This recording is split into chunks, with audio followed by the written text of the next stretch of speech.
কান্না করলে কিন্তু তোমাকে একটু কিউট লাগে না, কিউট লাগারও দরকার নাই। কিন্তু বেশি কান্না করলে কিন্তু দাঁত পড়ে যায়, এটা জানো? এই একটা তো মনে হচ্ছে পড়েও গেছে। দুই তিনটা কই না তো, দাঁত পড়ে নাই। যাক, বেঁচে গেছো। তো এখন বলো কি হয়েছে? কেউ কিছু বলছে তোমাকে?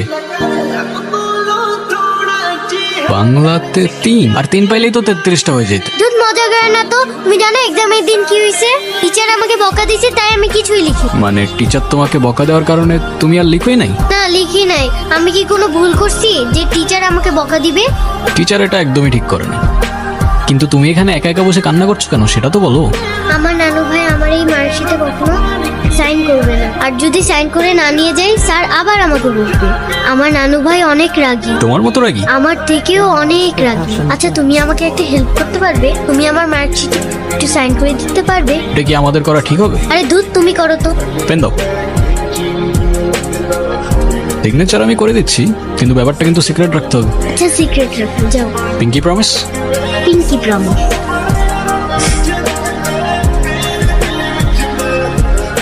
কি হয়েছে? ফ্রেন্ডস। ফ্রেন্ডস।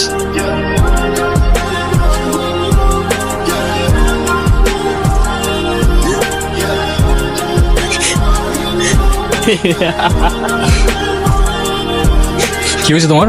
কাঁদতেছো কেন? গালের রং কিসের? কেউ কিছু বলছে তোমাকে? কেউ টাচ করছে?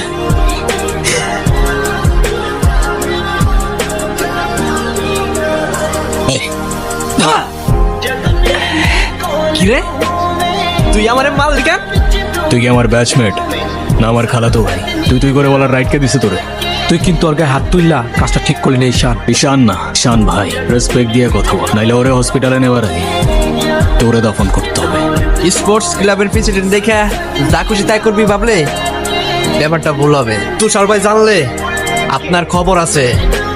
তোর তুষার ভাই, হ্যান ভাই, ত্যান ভাই সবাই রে গিয়া বল ঈশান ক্যাম্পাসেই আছে। কারোর সাহস থাকলে এসে চুলটা ছিঁড়া দেখাক।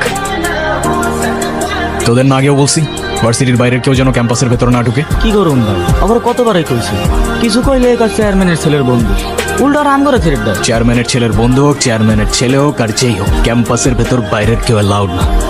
কথাটা যেন মনে থাকে। আমি তো ভয় পেয়ে গেছিলাম, বুঝলি? তারপর কি হয়েছে আপু, বল না। তারপর ওই সিনিয়র ভাইটা এসে সবাইকে ছাড়ছে, আর যে ছেলেটার রং মাখাইছে না, ওটার মাথায় এমন একটা মারছে না, ওইটার মাথায় ফিটে গেছে। আচ্ছা, ওই সিনিয়র ভাইয়াটার নাম কি? ঈশান। কেন? ও, ঈশান ভাইয়া, তাই না? বুঝছি। আচ্ছা, তারপর কি হয়েছে? তারপর আর কি, ওই ছেলেগুলো পালালো, সবাই চলে আসছে, আমিও চলে আসলাম। আরে তুই একটা থ্যাঙ্কস তো বললি না? না তো, একটা ছেলে তোর জন্য এত কিছু করলো, আর তুই বোকার মতো কিছু না বলে চলে আসলি। তুই তো পাকা পাকা কথা বলতেছিস কেন? চা পড়তে বস। স্যার, আপনি থাকতেও কিভাবে ঈশান আমার পোলাপানে গায়ে হাত দিল? আমি অ্যাকশন নিব, ডোন্ট ওয়ারি। আর স্যার, আপনি আমার পেছনে হওয়ার ব্যাপারটা নিয়ে এখনো তেমন কিছু জানান না। কমিটি ঘোষণার সময় তোমাকে প্রেসিডেন্ট বানিয়ে দিব। ভার্সিটির সব পোলাপানি ঈশান আসা বলে এমন একটা ভাব ঈশান সব ভার্সিটির পোলাপানিরা টাকা দিয়ে কিনা রাখছে। আমার বিষয়টা কি তোমার বাবাকে বলেছিলে? আপনি আমারটা দেখেন, তারপর আমি আপনার দেখছি। Imra's percussion flips. ওই মায়ের জন্য সেদিন ঈশানে ঝামেলা করছিল। আসসালামু আলাইকুম ভাইয়া। ওয়ালাইকুম আসসালাম। কি অবস্থা রয়েছে? ক্লাস সব ঠিকঠাক চলতেছে তো? হ্যাঁ ভাইয়া, সব চলছে ঠিকঠাক। আর তোমার কি অবস্থা? পরে কেউ আর কিছু বলে নাই তো? না ভাইয়া। ভাইয়া, কিছু বলবা? Thank you.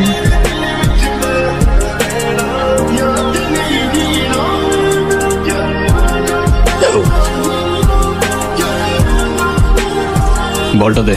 পোলাপানে গায়ে হাত দিছস কে? কি করবো বল, তোর ছেলেরা বাপের কথা শোনা না, বেয়াদব হয়ে গেছে। জানোস তো আমার বাপকে? তুই যদি না জানিস তোর বাপকে, আমি কি করে জানবো? সবাই আমারও আসবে ঈশান। ভাই তোমার সাথে একজন দেখা করতে আসছে। গিয়ে বল ভাই বিজি, পরে আসতেছি। তোমার মা আসছে ভাই।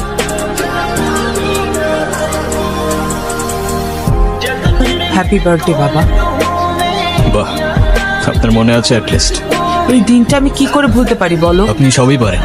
আই ডোন্ট থিঙ্ক আপনার আমার সাথে দেখা করতে আসার তেমন কোনো প্রয়োজন ছিল না। আমি তোমার মা ঈশান, মায়ের সাথে কেউ এভাবে কথা বলে? আমার মা আমাকে অনেকগুলো বছর আগেই ছেড়ে চলে গিয়েছে। আমি তোমাকে ছেড়ে যাইনি, সত্যি বলতে ওই সময়টাই ওইরকম ছিল। মনে করিয়ে দেওয়ার প্রয়োজন নেই, আমি ভুলিনি আর কখনো ভুলবো না।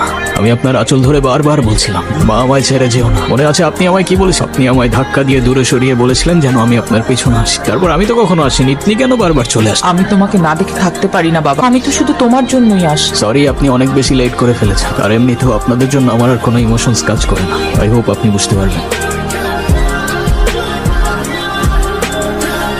উনি আবার দেখা করতে এসেছিল, তুমি ওনাকে বলো নাই তোমার সাথে যেন আর দেখা না করে? ওনাকেও বলছি আর আপনাকেও বলছি, আমাকে আমার মতো থাকতে দেন। ঈশান, আমি তোমার বাবা। ও প্লিজ, যখন দরকার ছিল তখন তো কেউ ফিরেও তাকাননি আমার দিকে, তো এখন কেন?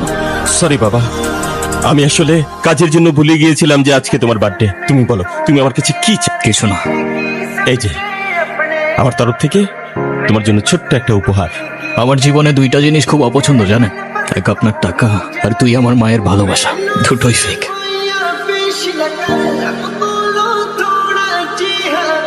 ক্যাম্পাসের সবচাইতে সুন্দরী নারীর জন্য এই সুন্দর। I love you.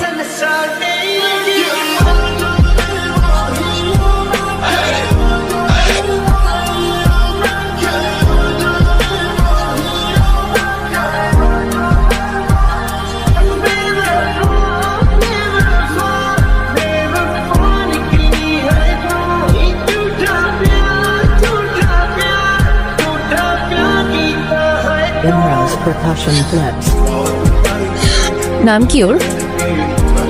মোগলি, আমার একমাত্র বিশ্বস্ত বন্ধু। এত মানুষ থাকতে কুকুর কেন? কারণ ওরা মিথ্যা বলে না, ধোকা দিতে জানে না, আর ওদের জন্য এতটুকু করলেও না সারাটা জীবন কৃতজ্ঞ থাকে। আপনারা তো কষ্ট কিস, সে থাকুক না, বলে দিলে তো আর কমে যাবে না, তাই না?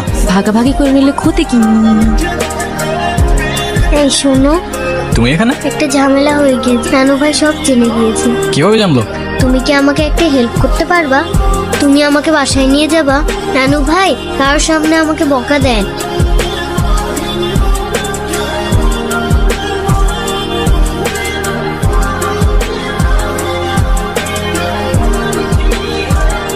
দেখো, আমি অনেক কষ্ট করে বাবাকে ম্যানেজ করছি, তুমি যেভাবেই হোক বাবার সাথে ইমিডিয়েটলি দেখা করো। এত টেনশন করার কি আছে? আমি তো আসি নাকি। সত্যি তো? 100 আপু তাড়াতাড়ি আয়, ঈশান ভাই আসছে। কেন? এটা তোমার জন্য।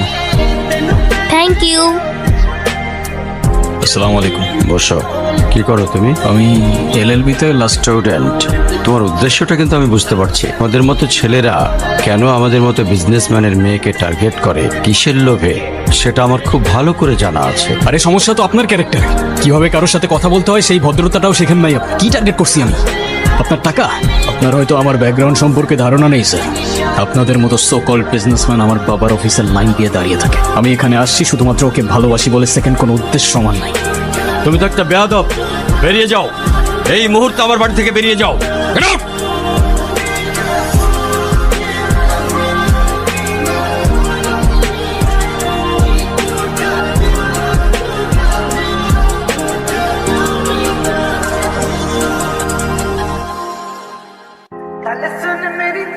এখন তুমি স্কুল বাঙ্ক করা স্টার্ট করেছো, আবার টিচারকে ফেক গার্ডিয়ানের সাইন দেখিয়েছো।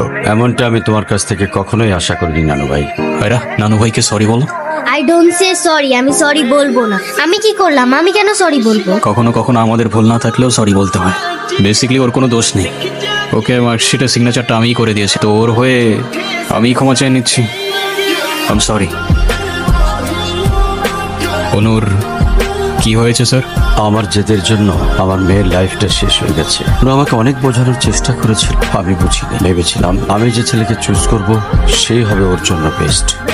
সরকারি চাকরিজীবী দেখে ভেবেছিলাম মেয়ের লাইফটা অ্যাটলিস্ট সিকিউর থাকবে।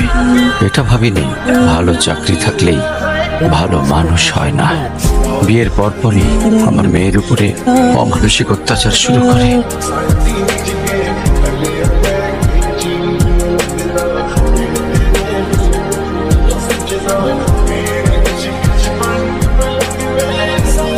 তারপর পরে আমি আমার মেয়েকে আমার বাড়িতে নিয়ে চলে আসি। এখন মেয়েটার দিকে যতবারই তাকায় নিজেকে অনেক বড় অপরাধী মনে হয়। তারপর থেকে মেয়েটা আমার সঙ্গে একটা কথাও বলেনি। যদি আপনার পারমিশন থাকে আমি অনু আর আয়রার রেসপন্সিবিলিটিস নিতে চাই। হ্যাঁ কেন সিম্পেথি দেখাইতে আসছেন? আপনি প্লিজ এখান থেকে চলে যান। আমার আর আমার মেয়ের জন্য আমি একাই না, আর কাউকে লাগবে না আমার লাইফে। আর কারোর যদি কোনো সমস্যা হয় বলে দিলেই পারে। আমি এখান থেকে অনেক দূরে চলে যাব। এই কখন আসলে তোমরা? ভালো আছো? আয়রা, তোমার মন খারাপ কেন? তাড়াতাড়ি আসো। আমি যাব না, তুমি যাও। চলো, কেক কাটার জন্য সবাই ওয়েট করতেছে। ঈশান কোথায়? ও আসবে না। ঈশান না আসলে আমি বার্থডে করব না। তোমাকে উঠতে বলছি না? আমি যাব না, যাব না, যাব না। নেক্সট টাইম আমার সাথে শর্ট করে কথা বলবা না, মনে থাকে যেন।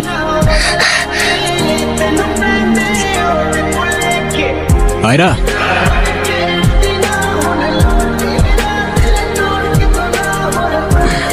হ্যাপি বার্থডে বন্ধু। Thank you. এ কি বন্ধু, তুমি কাঁদছো কেন? কই না তো, কাচ্ছি না তো। এ নাও বন্ধু, একটু মিষ্টি মুখ করে নাও। এই চলো তো। আস্তে, আমার ব্যথা ওর দোষটা কি অনু? লাগছে। তুমি আমার উপরে জেদ করে ওকে কেন কষ্ট দিচ্ছ? শুধুমাত্র শেষবারের জন্য ছোট্ট বন্ধুটাকে দেখতে এলাম। বাবা মা থাকতেও তাদের ভালোবাসাটা কখনো পাইনি আমি। আমার মতো যারা আছে না, তারা নিজের কষ্টটা কখনো বলে বুঝাইতে পারে না। আসি।